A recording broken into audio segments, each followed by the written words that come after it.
안녕하세요. 조선평크 형입니다. 동생이고요. 예, 오늘은 카니발 4세대 가솔린 3.5 모델 리뷰하겠습니다. 시동 걸겠습니다. 확실히 가솔린이라 조용하네.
Just happened.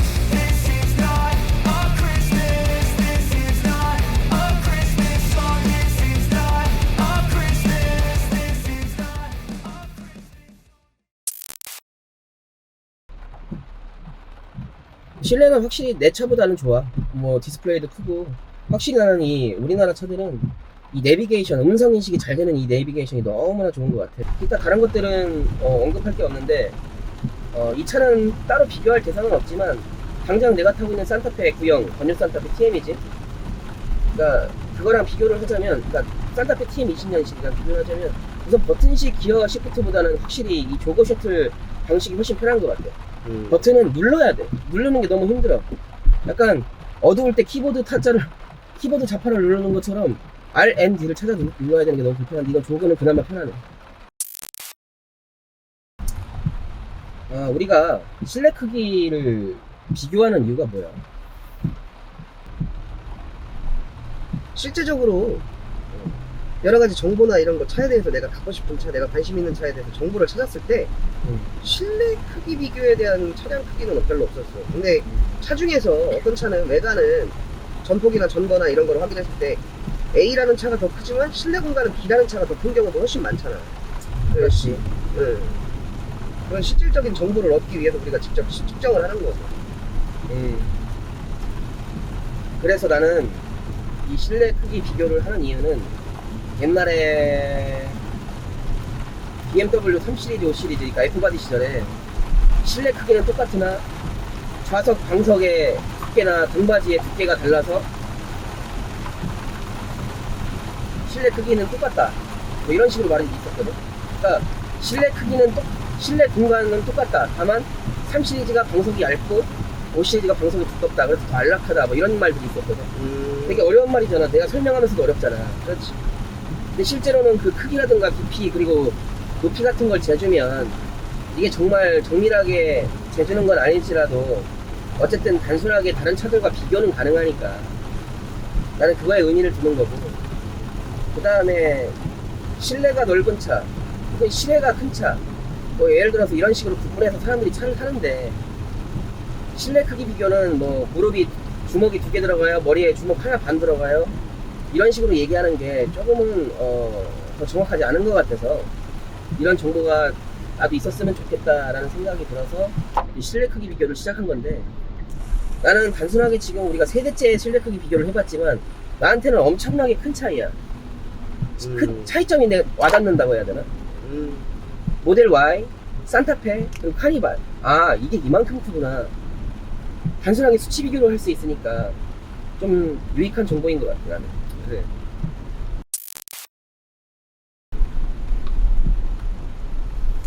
조금 지금 한 20분 이상 주행해봤는데 핸들링은 어때? 핸들링은 나쁘지는 않은데 확실히 내 차보다는 산타페 TM보다는 조금 유격이 덜한 것 같아. 그래? 그리고 이게 림 사이즈가 어떻게 다른지 모르겠는데 이 핸들 림 사이즈가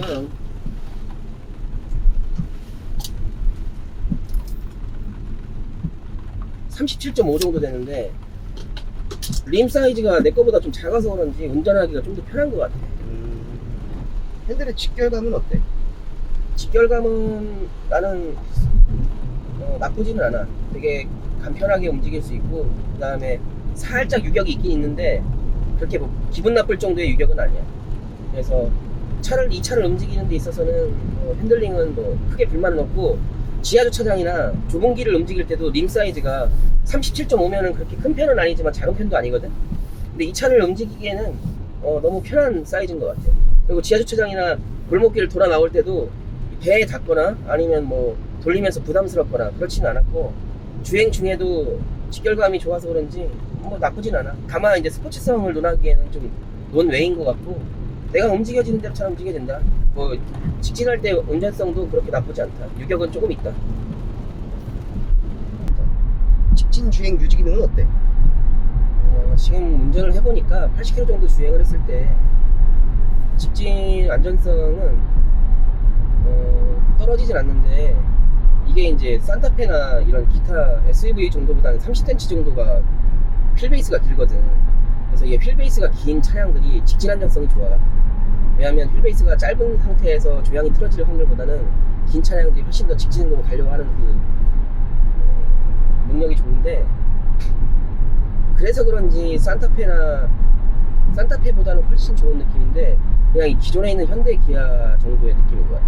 그러니까 한 핸들을 살짝만 파지했을 때는 한 정확하게 거리는 모르겠지만 한 2, 3초 정도밖에 직진을 못해. 그래? 그러니까 미세하게 계속 틀어져. 휠 얼라이먼트나 아니면 휠 베이스 휠 밸런스를 못 잡아서의 느낌이 아니라 기본적으로 주행을 하면서 노면에서 올라오는 진동과 기타 어떤 것 때문에 이 서스펜션이나 이 조향 장치에 뭔가 계속 가게 틀어지는 거거든. 그걸 보정하면서 가야 되는데, 현대 기아의 시스템은 아직까지도 이게 조금 다른 차들보다 불편해, 확실히. 근데 이거는 휠 베이스가 길기 때문에 일반 세단이나 아니면 산타페보다는 훨씬 직진 안전성이 좋다고 느껴진다. 직진 주행 성능은 좀 어때? 주행 성능은 오늘은 조금 비가 와서 좀 그렇기는 한데, 예를 들어서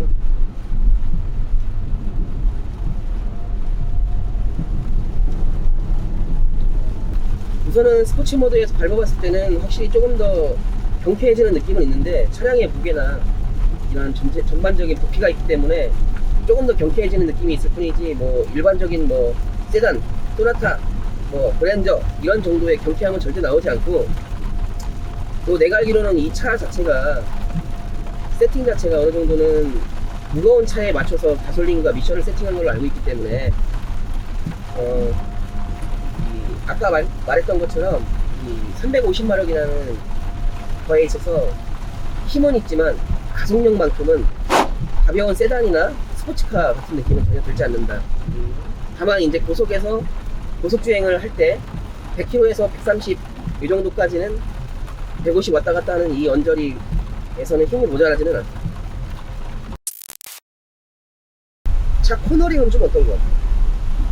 코너링은 어쨌든 핸들링하고 차가 움직이는 형태나 혹은 차가 움직이는 성능 혹은 뭐 차가 움직이는 성격을 얘기하는 거잖아. 근데 우선 핸들 자체가 림이 그렇게 크지 않아서 간편하게 코너를 돌아나갈 때 부담이 없고, 그 다음에 인터체인지나 좀 헤어핀 코스 정도는 인터체인지나 JC를 돌아나갈 때는 한 50km 정도 돌아나가면 뭐 특별하게 쏠림이 없게 뉴트럴하게 어느 정도는 탈 수 있을 것 같아. 근데 내가 볼 때는 뭐 빠른 차들, 낮은 차들, 흔히 말하는 뭐 BMW M 서스를 갖고 있는 차량들보다는 당연히 비교 대상이 아니지만, 그런 차량들은 그런 코너에서 6, 70, 7, 80으로 돌아도 돌거든. 근데 이 차는 내가 볼 때 40에서 50km 정도 진입 속도를 갖고 돌아나가면 그 정도에서는 충분히 뉴트럴하게 돌아나갈 수 있다. 그 이상에서 진입한다는 건 위험하다. 왜냐하면 이것도 그 이상에서 진입하면 언더스테어가 되게 심하거든. 그러니까 차량이 핸들을 꺾는 거에 비해서 바깥쪽으로 너무 많이 밀려난단 말이야. 그래서 진입 속도가 40에서 50 정도면 충분하다. 고속 코너 같은 경우에는 완만한 거는 그냥 뭐 단순하게 잘 돌아나가니까. 결국에는 과속을 통해서 코너링을 논하지 말자. 이 차량은 그런 차량은 아니다. 30부터 100까지 가속의 성격은 좀 어때? 아까 얘기했듯이 약간 점진적으로 가속이 되는 느낌이지, 뭐 승용차나 혹은 뭐 출력이 좋은 뭐 SUV들 같이 뭔가 조금 더 경쾌하진 않아. 그러니까 점진적으로 힘있게 가속한다. 가속력이 빠른 편은 아니다. 다만 힘은 있다. 이렇게 표현하는 게 좋을 것 같아. 나는 가속력보다는 힘으로 다가오네. 무게가 있어서 그런지. 100부터 30 정도까지의 제동력은 어때? 제동력은 많이 밀려. 오늘 비 와서 그럴 수도 있는데 전반적으로 밀린다는 느낌이, 내가 브레이크를 밟는 응답 능력에서 떨어지는 건지 아니면 이 차를 내가 조금 더 무거우니까 깊게 밟아줘야 되는 건지에 대해서는 고민을 해봐야 되는데, 몇 번의 테스트를 좀 해본 결과 제동 능력이 좋다라고는 볼 수는 없고, 한 80km 정도에서 100km 정도에서 국도를 주행하거나 아니면 고속도로를 주행할 때 어느 정도의 돌발 상황에 대해서는 대응할 수 있을 정도의 응답성이 된다. 그래서 브레이크를 튜닝하거나 브레이크를 조금 더 뭐 패드를 좋은 걸로 밟거나 이런 거는 난 필요성을 못 느끼겠다. 왜? 이 차는 밟는 차가 아니니까. 다만 국도에서는 거의 80km 정도가 속도 제한이 있고, 고속도로에서는 100에서 110이니까 그 정도에서 돌발 상황에 대응할 정도의 브레이크 성능은 된다. 저속 소음은 어때? 우선은 지금 비가 너무 많이 와서 평상시의 경험대로 얘기를 하자면, 아무래도 가솔린 3.5 엔진을 갖고 있기 때문에, 3.5 가솔린 엔진을 갖고 있기 때문에 디젤처럼 딸딸딸딸 거리지는 않아. 근데 이 카니발을 내가 올류 카니발부터 타본 결과, 이 3.5 엔진이 지금 현재로서는 세단에는 안 들어가잖아. 3.5 엔진이 들어간 적이 없잖아. 3.3이나 3.8 GDI가 들어갔지. 근데 이 3.5 GDI 엔진이 약간 좀 엔진의 소음이 약간 신경질적인 게 있어. 근데 올류 카니발보다는 지금 4세대 카니발이 훨씬 더 이 엔진 소음이 안으로 들어오는 게 좀 덜해. 그리고 덜 신경질적이야. 이거는 엔진의 특성이 변한 건지 아니면 엔진 룸에서 이쪽 실내로 들어오는 마감재들 때문에 조금 더 그 주파수 때의 엔진의 소음이 감소가 된 건지 이건 잘 모르겠어. 다만 예전 올류 카니발보다는 조용해졌고, 일반 세단하고 세단 중에서는 이 비슷한 배기량 갖고 있는 그랜저라든가 이런 3000cc대 그랜저 정도의 소음보다는 조금 시끄러운 것 같다. 다만 큰 차이는 모르겠다. 그럼 아까 그 고속주행 소음은 어땠어? 뭐 디젤 같은 경우에도 고속에서는 뭐 백색 소음 때문에 엔진의 소음은 많이 묻히니까. 근데 가솔린에서는 소음은 딱히 없었는데, 아까 얘기했듯이 3000rpm 정도부터 시작해서 5000rpm까지가 이제 최대 토크가 로 가는 구간인데, 그때는 밟는 순간 신경질적인 소리가 들려. 근데 이게 일반 독일 수입차 뭐 혹은 뭐 유럽 수입차들과 비교했을 때는 이 엔진의 필링 자체가 조금은 더 거칠어. 이거 뭐 미션이 살짝 뭐 변속이 잘 안 돼서 그런 걸 수도 있는데, 미션의 문제기보다는 어쨌든 이 RPM을 쓸 때 이 엔진의 소음 자체가 조금 더 필링이 거칠고 소음에 가깝다. 근데 BMW 같은 경우에도 4기통 같은 경우에도 가솔린은 좀 신경질적인 게 있으나 어느 정도는 그 사운드 제너레이터 같은 인위적인 사운드 제너레이터를 이용해서 좀 기분 좋게 소음을 걸러주는데, 기분 좋게 소음을 만들어주는데, 소리를 만들어주는데, 이 차 같은 경우에는 그런 기능이 별로 없는 것 같아. 그래서 엔진의 소음이 살짝 신경질적으로 들린다. 그래서 고속 주행일 때도 가속을 했을 때는 그 소음이 날 수는 있다. 다만 2열에서는 크게 신경 안 쓸 것 같다는 게 내 생각이야. 그렇다면 이 차를 주행해본 결과 주행 성능 향상을 위해서 뭐 튜닝을 해야 되겠다는 뭐 그런 생각이 들었던 거 있어요? 나는 사실은 이 고속을 달릴 때 너무 물렁물렁한 승차감을 별로 안 좋아하는데, 이 차량 같은 경우에는 고속 주행을 했을 때 물렁물렁하다는 느낌도 있지만, 갑작스럽게 차선을 변경하거나 갑작스럽게 어떤 돌발 상황을 피해야 될 때 내가 타이트하게 뭔가 간편하게 움직이는 차는 아니잖아. 그렇지.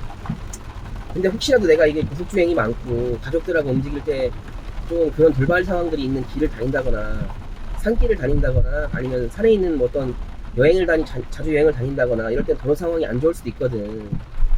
이럴 때를 대비해서 혹시라도 튜닝을 하게 된다면 감쇄력 조절이 되는 서스펜션 정도는 해주면 좋지 않을까라는 생각이 들어요.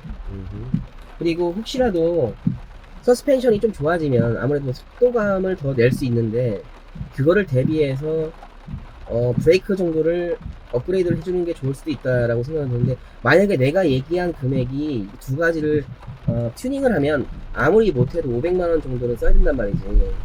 근데 500만원이면 웬만한 차량들의 2만 킬로 타는 기름값이야. 그냥 천천히 타고 천천히 운전하면 이 차의 성격상은 그런 튜닝이 필요 없을 것 같아. 다만 장거리 출장이 정말 많은 사람이 거주 편의성 때문에 이 차량을 선택했는데 나는 조금 더 빨리 달리고 싶고 조금 더 물렁거리는 이 주행감보다는 타이트하게 탄탄하게 달리고 싶다. 그러면 서스와 브레이크 정도는 해주면 좋겠다. 다만 일반 가장이거나 특별하게 주행거리가 길지 않은 사람들에게는 이 차는 내가 볼 땐 더 이상 손댈 필요가 없다. 완벽해서가 아니라 차량의 특성에 맞게 주행을 하는 게 좋지 않나 라는 생각이 듭니다. 이 차의 지금 중고가는 어느 정도 나오지?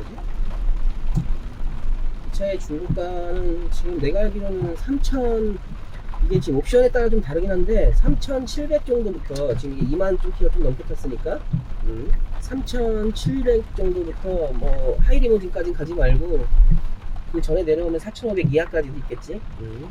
그래서 내가 생각할 때는 4천만 원 정도의 중고 가격을 갖고 있는데 자녀가 3자녀 정도 되면 당연히 이 차를 사야 된다고 생각을 하고 있고 혹시 2자녀라 하더라도 조금 체격이 크거나 아니면 작은 차를 별로 좋아하지 않거나 아니면 여행을 자주 가서 짐들을 많이 싣고 이런 것들이 필요하거나 아니면 슬라이딩 도어의 이점을 충분히 느끼고 싶은 분들에게는 추천할 수 있는데 만약에 내가 4천만 원이면 이 차는 대체제가 없어. 이 차는 대체제가 없기 때문에 4천만 원 정도의 이 정도의 거주성 그리고 크기 등등등을 고려할 때 나는 괜찮다고 봐. 그리고 이제 가장 대표적으로 북미에서도 대결 구도가 있는 게 혼다 오디세이랑 토요타 시이나인데 두 차량을 다 타봤거든. 확실히 토요타 시이나나 혼다 오디세이는 이 미니밴이라는 장르에 대해서 강자인 게 정확한 게 이 시트의 분할이라든가 시트의 슬라이드 이런 그 냉장고 같은 이런 편의성 그리고 그 시트를 탈부착할 수 있는 것들도 있거든. 실제로 내가 아는 그 미국에서 오신 분들은 거의 오디세이를 많이 사셔. 그러니까 혼다 오디세이를 많이 사셔. 이 미니밴에서 카니발을 잘 타지 않아. 아예 북미에서는 기아 세도나로 팔리는데 이 세도나는 북미에서 사시는 분들은 리세일가도 그렇게 높지가 않고 오디세이랑 시이나가 원체 높아서 리세일가도 높고 그쪽에서는 오신 분들은 아예 혼다 오디세이 산다고 생각하시는데 국내에서 미니밴이 필요하신 분들은 굳이 혼다 오디세이나 토요타 시이나를 굳이 고려하실 필요가 있나 싶은 생각이 드네. 그래서 이 중고 가격대에 우리나라에서는 대체제가 없기 때문에 기타 수입산 미니밴인 혼다 오디세이나 토요타 시이나를 고민하시는 것보단 국산 카니발을 사시는 걸 나는 추천드린다. 이 차를 추천하고 싶은 대상 뭐 나이나 뭐 아니면은 가족 수 뭐 이런 게 어떤 게 있을까? 젊은 커플이 차박을 하거나 아웃도어 활동을 많이 하시는 분들한테 추천하고 왜냐면 이게 카니발이 2열 고지평이성이 높아서 낚시를 하다가 잠깐 들어와서 자고 이런 용도로서는 아주 훌륭하거든. 그래서 나는 이 카니발 자체를 하나의 그냥 거주 공간으로 활용하는 분들한테는 두 사람 커플이거나 혼자인 아웃도어 활동을 즐기는 사람한테 추천을 하고 그 다음에 당연히 뭐 이거는 뭐 아빠를 위한 차니까 조금 SUV보다는 난 차가 좀 커도 실내 공간이 큰 차를 운전하는데 부담이 없고 외부가 좀 커도 나는 이 정도는 충분히 운전이 가능하고, 그리고 SUV를 꼭 고집하지 않아도 되는 분들은 이 차량을 추천합니다.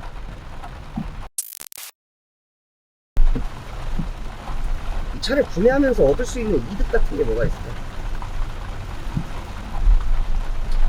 이 차를 구매하면서 얻을 수 있는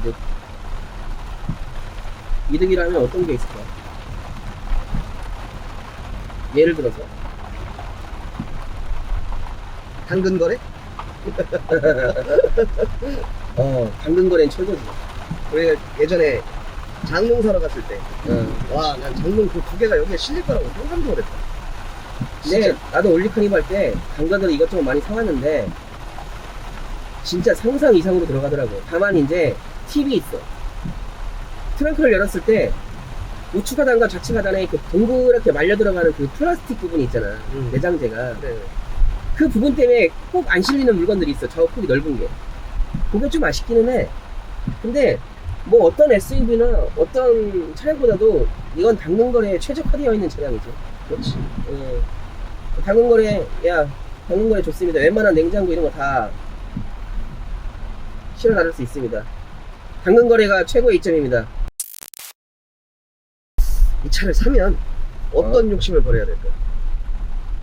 고래들 욕심 대표적인 거로는 우선 주차 공간이 많이 확보가 되어 있지 않는 사람들은 이 차를 타면서 뭐 차를 못 대진 않겠지만 문을 열거나 닫을 때 좀 불편함이 있을 거야.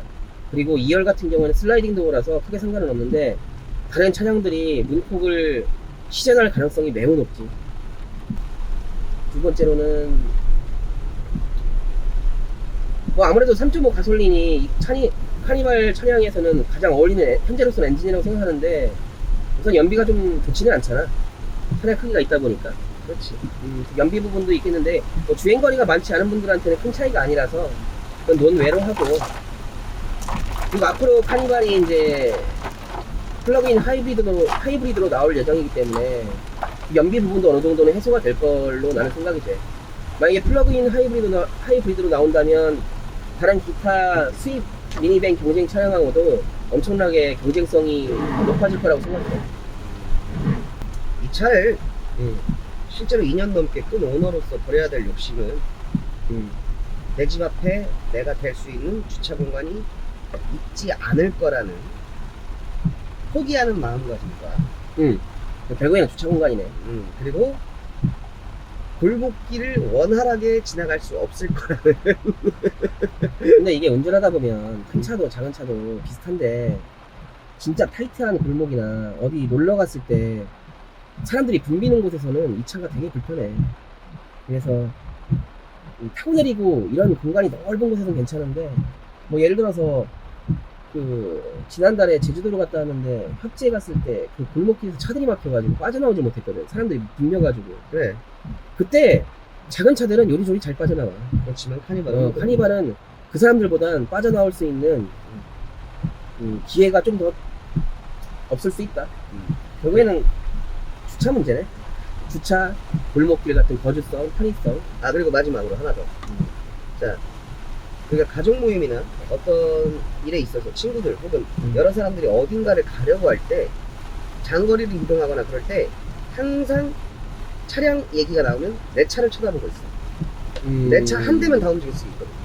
그렇지. 그러니까 그런 부분은 좀 양보를 하는 마음을 가져야 된다는 생각을 하셔야 됩니다. 구매를 하실 때. 형이라면 이 차를 다시 구매를 하겠어, 안 하겠어?